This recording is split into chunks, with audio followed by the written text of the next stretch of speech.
When we started, Mhm. our founders and co-founders saw that there really weren't enough secondary schools in Tanzania, and back then, secondary school in Tanzania, even public school, was a paid system, and so what that meant was that girls from highly vulnerable backgrounds and challenging economic circumstances were dropping out of school at very high levels. That was really where the idea of building a secondary school that was a boarding school to serve girls from those backgrounds who were dropping out of school if they didn't have this opportunity. So that's where the idea and the impetus to create the Sega Girls School came from.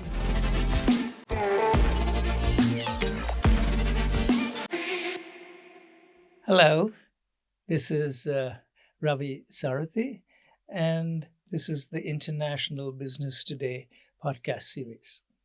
In this series, we discuss current international business topics that are relevant and important, timely for students, for managers, and for academics that are interested in international business and global strategy.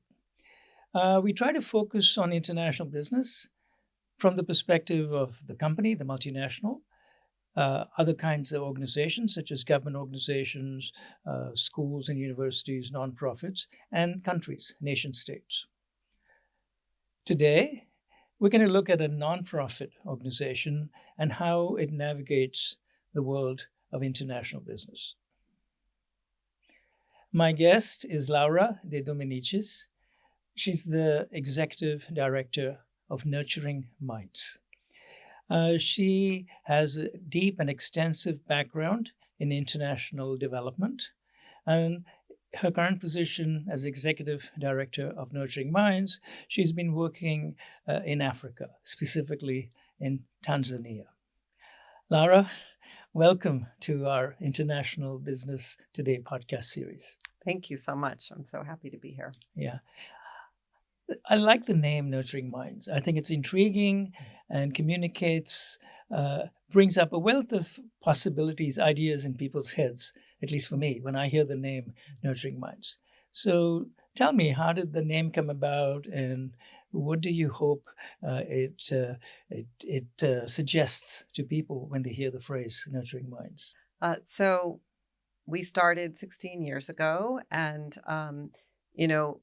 we began working in Tanzania, as you mentioned, and we saw that there were really these bright, motivated girls and young women. And so we felt we really wanted to nurture them and nurture their ability to gain education.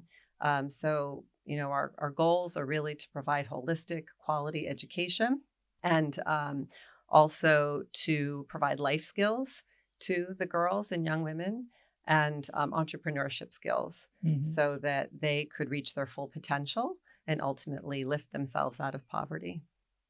Now, this nurturing of minds takes place in Tanzania, Yes. in a specific location, a girls' school. So how did you decide that the first real venture would be setting up a girls' school in Tanzania? So when we started, our founders and co-founders saw that there really weren't enough secondary schools in Tanzania, and back then, secondary school in Tanzania, even public school, was a paid system, and so what that meant was that girls from highly vulnerable backgrounds and challenging economic circumstances were dropping out of school at very high levels. And so that was really where the idea of building a secondary school that was a boarding school to serve girls from those backgrounds who were dropping out of school if they didn't have this opportunity. So that's where the idea and the impetus to create the Sega Girls School came from. SEGA. And what does SEGA stand for? SEGA is an acronym, and it does stand for Secondary Education for Girls Advancement. Good. Now, in the business world, when we talk about new organizations, the founder or the team of founders is very important. So can you tell me a little bit about who's the team? Who are the people that founded this organization?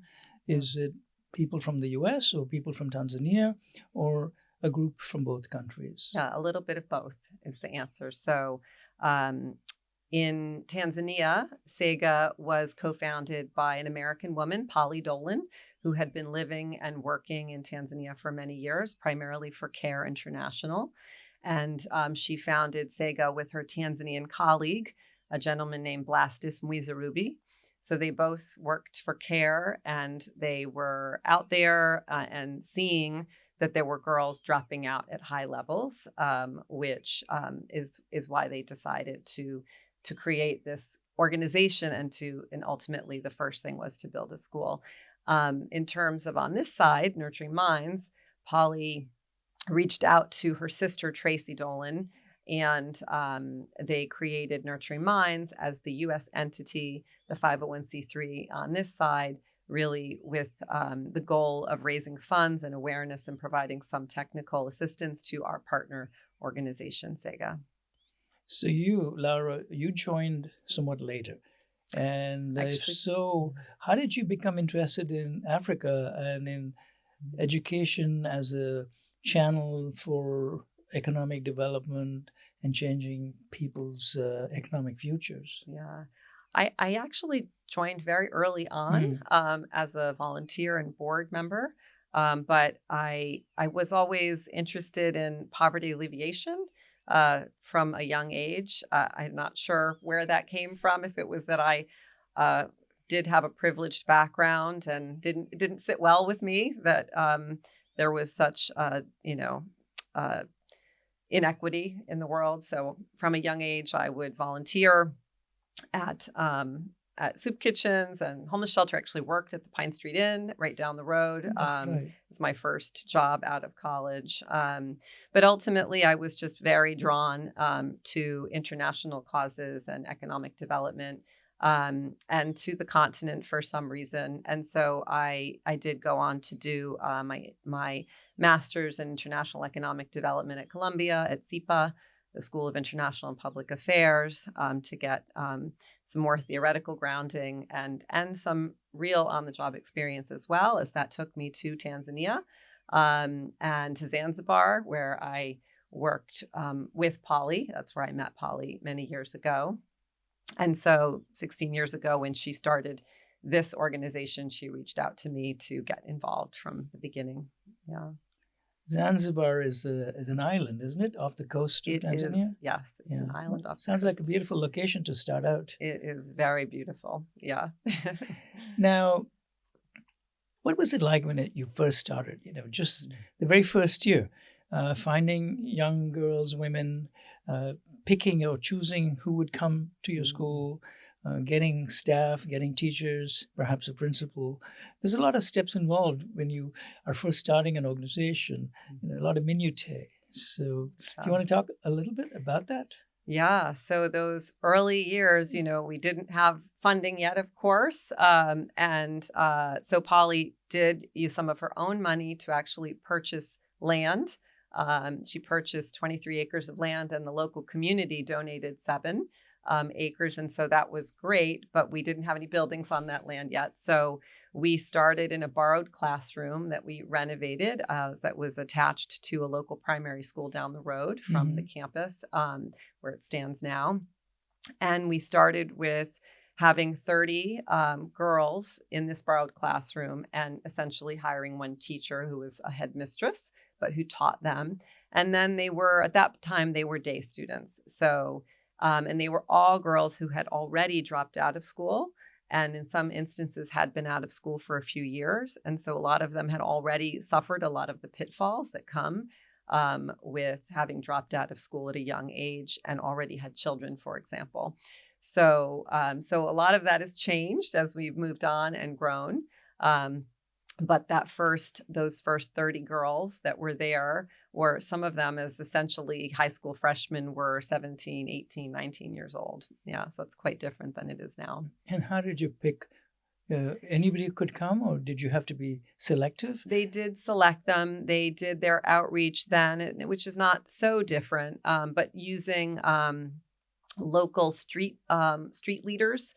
So they have community leaders and street leaders and through churches and things like that. So they got the word out through those people that they were starting this and that they were looking for girls who had slipped through the cracks, if you will, who dropped out of school for reasons related to poverty.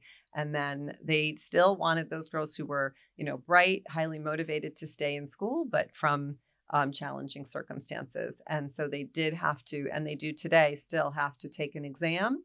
They're not, they want to ensure that the girls haven't missed so much education that they're setting them up for failure. So they do have to take a test. They go through an interview, and then they have a home visit, and the home visit is to assess their level of need. So that still happens today. But today they work with primary school teachers and principals to help select girls who are at risk of dropping out, so that we take them when they're 12 and 13 directly from primary school. So they haven't been out of school. They haven't already suffered a lot of those pitfalls. So we're trying to prevent them from dropping out by coming. And so the selection is slightly different in that way. So as you started off after this first year, second year, you needed some kind of a classroom, you needed a building, you needed more teachers than the one teacher who's also the headmistress. So how did you go about arranging those things? Physical space, teachers, teaching materials, books, and so on. Yeah. So, we started fundraising. So we really were raising enough funds each year to build a new building. And so for the first, couple of years, as we were able to build a dormitory and a classroom on the campus, then, after the first year, we were able to have the kids become boarders. And so we started that process. We were building the board in the United States, and the board here is really very much and still is a fundraising board. And what that means is from the beginning, we have had a give or get, for example. And so board members need to make a certain level of donation or commit to raising that money. So that helped us in the early years. And we were also very lucky in terms of construction of the campus to get a grant early on from USAID, ASHA, American Schools and Hospitals Abroad. And now, after 16 years, we've gotten 5 grants. So the campus as it stands today, serving some 280 students over 4 grades, is really very much thanks to the American people in that way, because we have gotten these grants from USAID, and it's just been for construction. Because funding is usually the hardest part of running nonprofits, and it sounds like you were able to do a good job of getting USAID interested, as well as getting the board members and I imagine other private donors for the schools. Yeah, I feel we were and have been very lucky and fortunate. I think Americans can be very generous, so that's has been wonderful to see for a program that is, very far away from where we are. But we do rely a lot on individuals, but over time we were able to also attract funding from foundations. So family foundations or other institutional donors. So today about 30 to 35% of our giving comes from foundations. Quite a bit. The majority still comes from individuals. And then we do have a small number of corporations and school partnerships and churches that also give to us. Now, this is a lot of funding from the American side. What is the involvement of local people, Tanzanians, in all of this? So in terms of the running of the school, so SEGA, we have here at Nurturing Minds, we have 5 staff members, and I think 2 of them are part-time. So all of the staff are really in Tanzania. So there's 70 staff in Tanzania. 70. 70, because, we now serve 2,500 adolescent girls and women across several regions of the country in addition to the school. And so, yes, that some of them are teachers, but there's a lot of other staff. And SEGA also has its own board of directors, and it is a separate entity. And so they're really, we're responsible for raising funds and awareness, as I said, and it is very much a real partnership. We meet regularly, and we just had a staff member here in the U.S. and many of us go over. I'll go over at least once a year. But SEGA is really responsible for running the program. So it's the Tanzanian leadership runs the programs on the ground. So how do you come to a meeting of minds about how the school should be run and what are the goals of the school, continuing and changing and evolving? When you have people from the US and people from Tanzania, how do you balance the visions, and if they're slightly divergent or if there's conflict, how do you manage that? Yeah, no, that's a great question. Because obviously, I guess people could be coming at things from different cultural perspectives for sure. So right now we're in the middle of strategic planning, and we actually do separate strategic plans, but we kind of do them in parallel with check-in points. And I think because there is so much communication back and forth, I'd say that we really, anticipate and expect that SEGA is leading the way in terms of, the programming and them deciding, what is the best solution for the Tanzanian context. And we are providing other resources in addition to funding, but partnerships and knowledge sharing that we might have more exposure to being here in the United States or in international context. Right. So what's a typical day like for your students and for the teachers and for the staff at the school? And where is it exactly in Tanzania? It's in Morogoro, Tanzania, which is not Ngorongoro, as some people have heard of the crater. It's about 300 miles south of that. So a typical day in the life of a student it's a very long day. I think that most high school students here would be very tired. They get up at about 5 in the morning, the girls. They usually do some running or calisthenics to get some exercise first thing in the morning. They are responsible for cleaning up their dorm and their own space. Of course, they wash up and get ready for the day. They have breakfast. They may sometimes have morning study hall, but several times a week they also have they have morning assembly where the entire school gets together for announcements and various speaking. They hear from the teachers. Any special events and things going on. And then they have their regular school day where they have all of their subjects. And they break around 2:30 and have lunch. And then they'll have their afternoon activities that would be similar to a high school here, where they would do after-school clubs and sports and things like that. We have a whole entrepreneurship program for the Form 3 students, and they would do some of those activities at that time. And then they will have dinner and a little break after that. And then they have their evening study hall, which is called Prepo.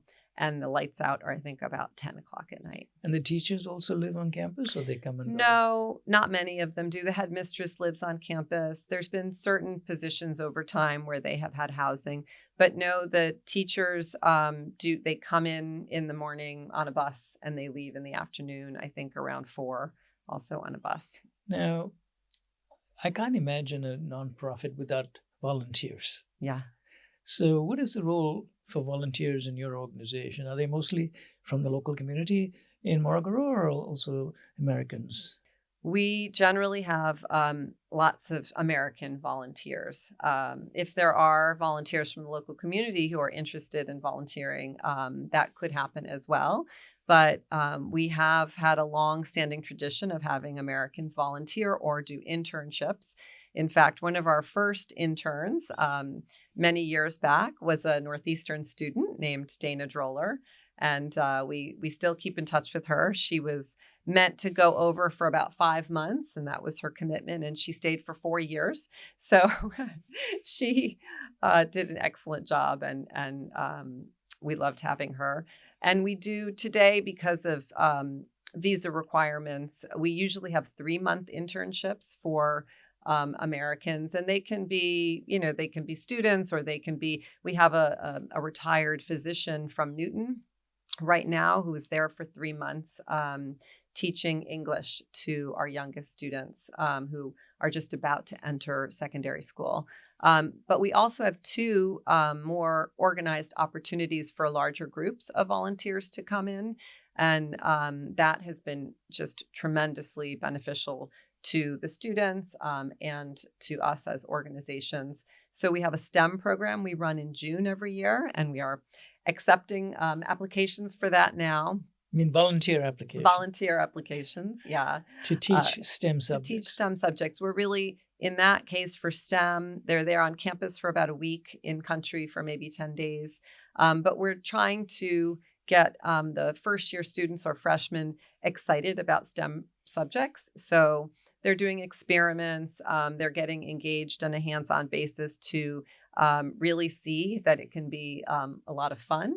Because by their second year of high school in Tanzania, they have to pick what track they're going to take. So if they're going to do science or business or the arts. And so we're trying to encourage more students, pique their interest to go into STEM subjects. So that's sort of the goal of that program. And I should say that when volunteers come, we have a visitor house. And so they can stay on campus. And that is also beneficial for us because it is an income generating business. So people pay to stay on campus, and then the profits from that go back into the running cost of the school. The second sort of long-term volunteer opportunity, or I should say it's really short-term, but is our English fluency program that happens for 2 weeks in the fall. So we've just, in the past 2 weeks in October, every year, we had 18 mostly Americans who came over to Sega for 2 full weeks to teach English to the girls right before they enter high school. So in Tanzania, in primary school or elementary school, they they're taught all in Swahili, and then the medium of instruction changes to English in high school. So we were finding that was creating real challenges academically for the students. And so about 8 or 9 years ago now, we started this English fluency program where we do have an ELL teacher there for several months. But so the girls join as soon as they finish primary school, and they're with us for 3 months prior to entering secondary school. And so that the 2 weeks when the Americans go over is really kind of a fun boot camp to get them more comfortable speaking English. Now, you brought up the Entrepreneurs Club and sports and Form 4. So I'm guessing that some students probably have more opportunities and may even go beyond the sixth form, is it? The highest you can get in your school? Actually, our school is ordinary level high school, so it just goes up to Form 4. Form 4. So can you tell us a little bit about what are some of those opportunities? What do they do if they want to continue studying, or some other kinds of activities? Yeah. So from the very beginning, we realized that, while having high school education, it is tremendously beneficial for everyone, but especially for girls. But we knew we couldn't stop there, and we wanted to be able to have the girls go to the highest level of education that they could.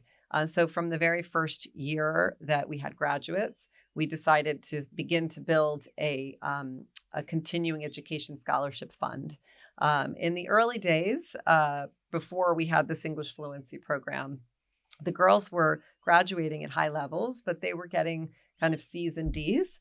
And since we started that English program, things have really flipped. And now the majority, almost all of our graduates go on to some form of higher education.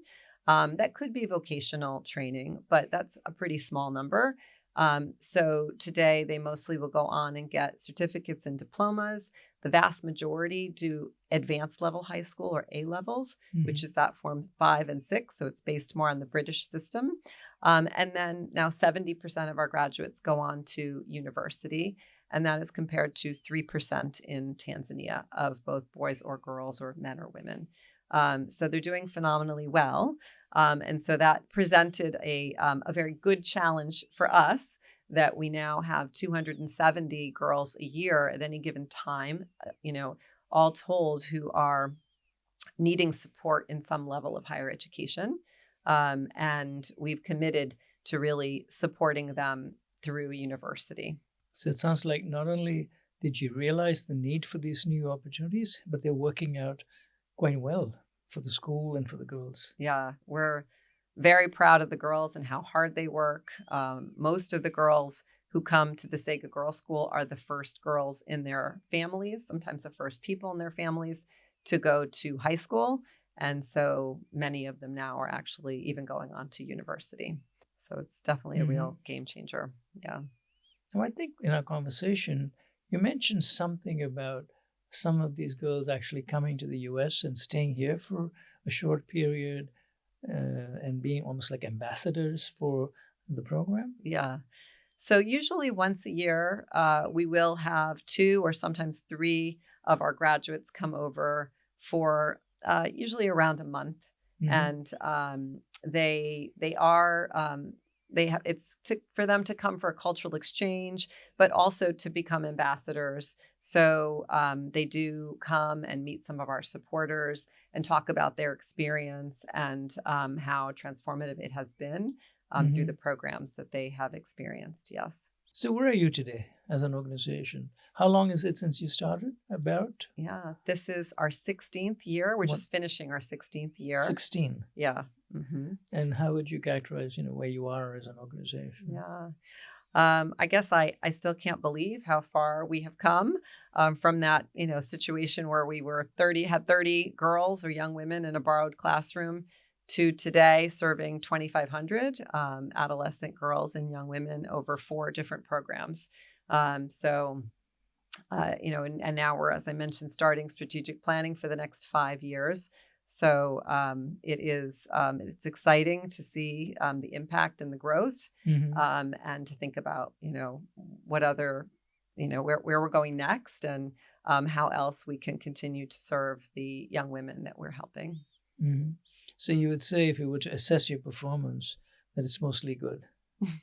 I think it's very much mostly good. Yes. Because we talked about the continuing education scholarship program, and that there's a lot of career development support that happens through that. But we also have a community outreach program called Modern Girl that reaches 2,000 adolescent girls and young women in 30 villages. So that is off the Sega Girls School campus. And it was a way to bring the life skills program that we have and the entrepreneurship program to girls and young women in the communities where our students come from, to really try to get at some of those persistent problems that keep girls out of school, including teen pregnancy and early marriage. So 31% of girls in Tanzania marry before the age of 18. It was, I think, 38% when we started. So it is getting better, but it's still, it's very high. So that we just did a long-term evaluation of that program, and we're seeing really very positive results. So are you saying that compared to Tanzania as a whole, girls who go through your program end up postponing marriage and family and perhaps building more of a career? Absolutely. Yes. So for all nonprofits, this is an issue. How do you become self-sustaining? So would you say you reached that position, or you're trying to get there? Where are you on this journey to becoming self-sustaining? Yeah. So from the very beginning, we have always had a long-term vision of being financially self-sustaining. I wouldn't say we're there yet, but we have made great strides in that area. So yes, we've always said we look at this as kind of a 3-legged stool. And so one of the ways is to accept some paying students. And so that is quite small. We have 85% of the students that come to us are on full scholarship. But we do have a small number of paying students, and that helps bring down the cost per student and has other benefits of diversifying the student body, which helps all of the girls, we think. And we also have some income generating businesses. The biggest one, which is the visitor house that I mentioned, where volunteers and visitors can come and stay there, and they pay their way, and that provides some income. But the I guess most successful third leg of the stool is an endowment. So about 8 years ago, we decided to have a very lofty ambition of building an endowment for a relatively small organization. I think it's fairly uncommon. We set an initial goal of raising $5 million in 5 years, and we raised $5 million in 4 years. So we decided to double that and set a goal of ultimately raising $10 million, which I'm really happy and proud to say that we passed over that line just in September. So now we have raised $10 million in gifts and pledges. So that's not all in the bank yet. But when it is, then putting out 5% a year, that will cover ultimately 50% of the running costs of the Sega Girls School. So we will know then that we can always guarantee in perpetuity that we will be able to accept 50% of the student body from highly vulnerable backgrounds. And that also gives us a little bit more security and leeway to think about growing those other programs that we consider that are so vital, including the Continuing Education Scholarship Fund and the Modern Girl Community Outreach Program.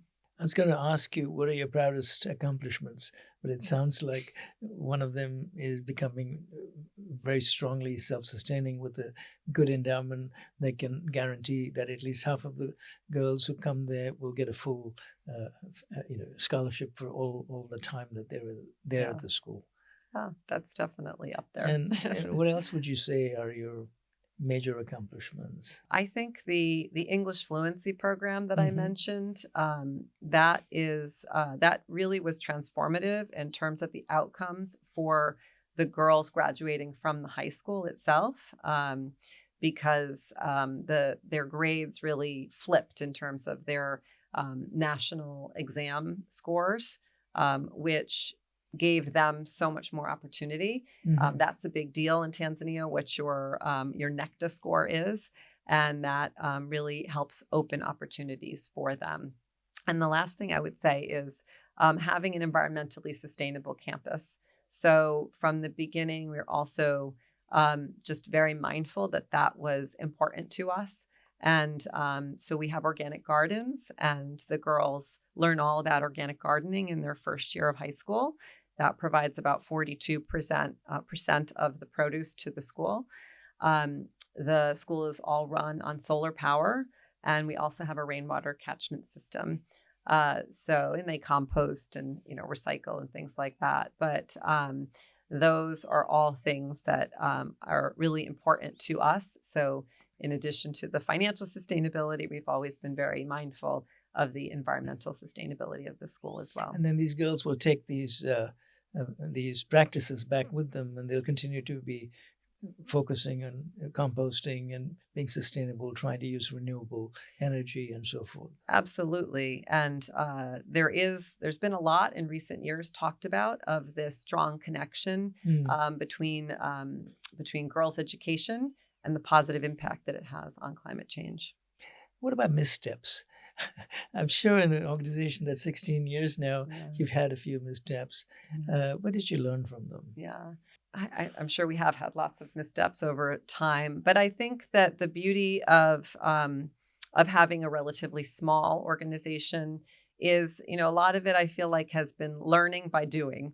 And so, as we have tried something and then seen, oh, actually this doesn't work so well, we've been able to pivot pretty quickly and look at what other solutions might be better. And so a very early example, I guess, would be when we were taking girls who were already 18, 19 in as freshmen and already had children, for example. So, we found that they could do certainly better. That was very positive for them to have a high school education. But we really felt it was better if we could try to dig, deeper or go younger so that we would help them prevent those pitfalls and prevent them from dropping out. So that's an example of, where we were trying one thing and we decided there might be a better way to do it. The English fluency was something else.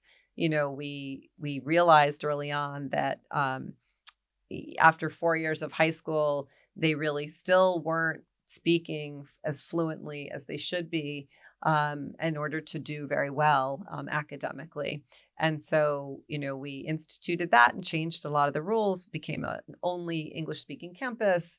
And we, created that English fluency program, and that has made a big difference. So I think that ability to pivot and try things new and keep, iterating on what you're doing is important. Hmm. So what advice would you have for other nonprofits that are interested in girls' education and in overseas projects? Yeah. I would say that, working closely with local partner is probably one of the most important things.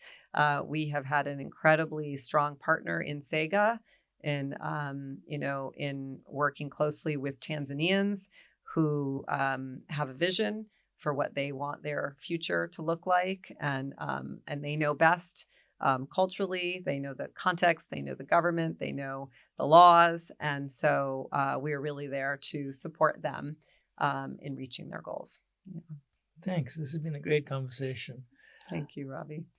My guest has been Laura Domenicis, who's the executive director of Nurturing Minds, a girls' school that's very successfully been set up to help vulnerable girls.